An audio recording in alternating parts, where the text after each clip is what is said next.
حضرت عمر نے کعب احبار سے پوچھا تقویٰ کیا ہے؟ چونکہ قرآن میں مختلف تعبیرات ہیں تقوی کی. تو حضرت عمر نے پوچھا، کعب احبار یہودی عالم تھے، ایمان لائے تھے، تابعی ہیں، مت تقویٰ. فرمانے لگے کبھی کانٹوں بھرے راستے پہ چلے ہو؟ سبحان اللہ. کہنے لگے ہاں، اور اب میں تو کانٹے ہی کانٹے تھے، کوئی سبزہ تو تھا ہی نہیں. تو کہنے لگے پھر کیا کرتے ہو؟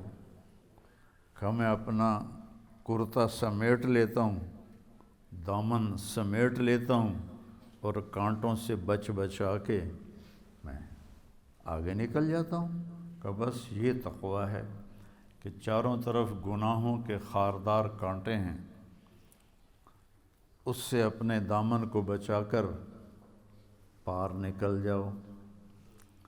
اور دوسرا کہ لوگوں کے سخت رویے ہیں، کانٹوں کی طرح چبھتے ہیں.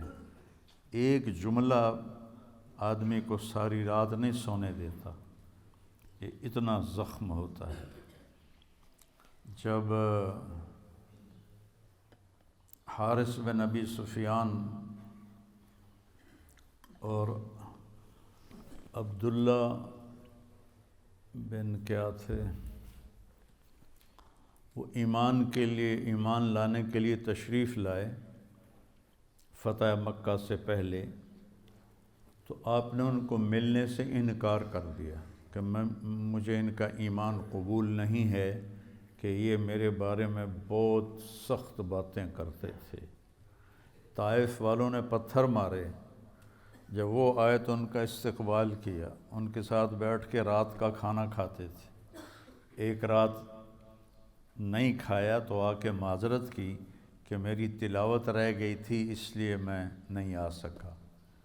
اور یہ ایک پھوپھی کا بیٹا ہے اور ایک تایا کا بیٹا ہے. تو ابو سفیان بن حارث صاحب کے سب سے بڑے تایا تھے.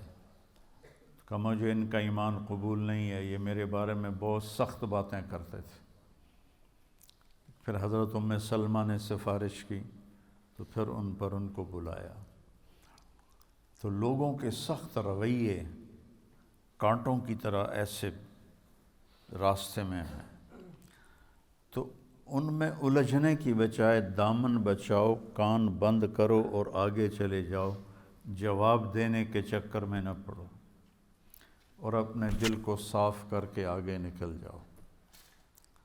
زبان کا بول وَهَلْ يَكُبُّ النَّاسَ فِي نَارِ جَهَنَّمَ إِلَّا حَصَائِدُ أَلْسِنَتِهِمْ. معاذ تمہیں پتہ ہے سب سے زیادہ جہنم میں دھکا دینے والی زبان ہوگی. تو لوگوں کی کڑوی سن کر برداشت کرو اور اپنی زبان میں شہد بھر لو، میٹھا بولو. غصے میں بھی خیال کرو ایسا بول نہ نکلے جو اگلے کو زخمی کر دے.